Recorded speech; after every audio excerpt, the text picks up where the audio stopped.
Santo Yohanes adalah seorang nelayan di Galilea. Bersama dengan Santo Yakobus saudaranya, ia dipanggil untuk menjadi Rasul Kristus. Yesus memberi julukan anak-anak guru kepada kedua putra Zebedeus ini. Santo Yohanes adalah rasul yang termuda. Ia amat dikasihi oleh Yesus dan ia amat mengenali Yesus sang guru. Pada perjamuan malam terakhir, Yohanes diperbolehkan menyandarkan kepalanya di dada Yesus. Yohanes juga satu-satunya rasul yang berdiri di kaki salib sementara yang lain melarikan diri. Yesus yang sedang menghadapi ajal, menyerahkan pemeliharaan bundanya kepada murid yang dikasihinya ini. Sambil memandang Bunda Maria, ia berkata, "Inilah ibumu." Hingga akhir hidupnya di dunia, Bunda Maria tinggal bersama Yohanes. Hanya Yohanes seorang yang memperoleh hak istimewa untuk menghormati serta melayani Bunda Allah yang tanpa noda.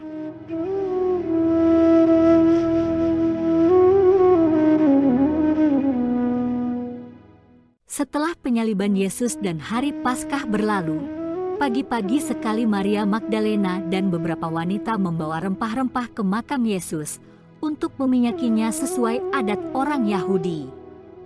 Namun mereka tergesa-gesa kembali kepada para rasul untuk menyampaikan suatu berita yang mengejutkan. Tubuh Yesus telah hilang dari makam. Petrus dan Yohanes pergi untuk menyelidiki hal itu.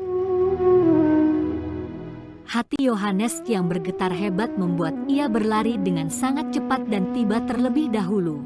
Tetapi karena ia menghormati Petrus, ia menunggu Petrus untuk masuk ke dalam kubur. Walau ia merupakan murid yang paling dikasihi Yesus, tapi Yohanes adalah orang yang sangat rendah hati. Ia menunggu sampai Petrus datang dan masuk ke dalam makam terlebih dahulu. Baru sesudahnya, ia masuk dan melihat kain kafan yang telah tergulung rapi. Kemudian, pada minggu yang sama, para murid sedang memancing di Danau Tiberias tanpa hasil. Seseorang yang berdiri di pantai mengatakan kepada mereka untuk menebarkan jala ke sisi lain perahu. Ketika mereka menarik kembali jala tersebut, penuh dengan ikan-ikan besar. Yohanes adalah orang pertama yang mengenali siapa orang itu.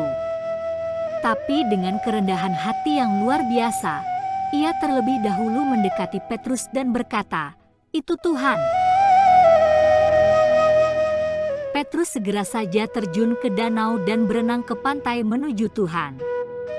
Sedangkan Yohanes dan para rasul yang lain tetap datang dengan perahu. Dengan turunnya Roh Kudus pada hari Pentakosta, para rasul menjadi penuh dengan kuasa dan keberanian untuk mewartakan Injil. Mereka mulai menyebarkan kabar gembira dan mengadakan banyak mujizat dalam nama Yesus. Dalam kitab Kisah Para Rasul, tercatat bagaimana Petrus dan Yohanes menyembuhkan seorang pengemis lumpuh di gerbang bait Allah atas nama Yesus.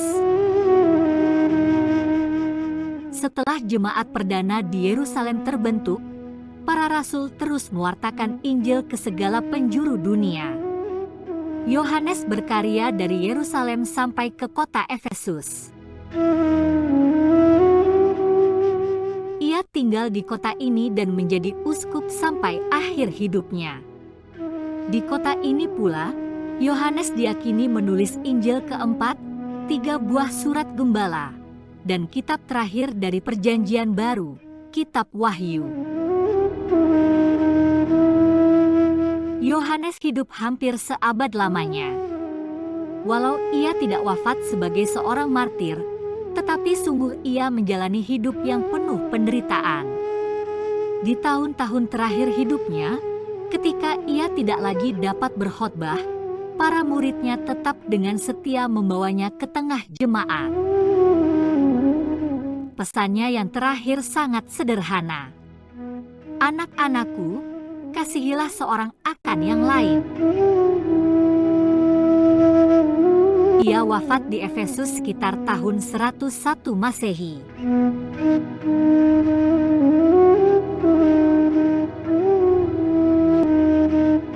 Sekali setahun, pada saat tertentu, makamnya menyebarkan aroma harum yang dapat menyembuhkan orang sakit.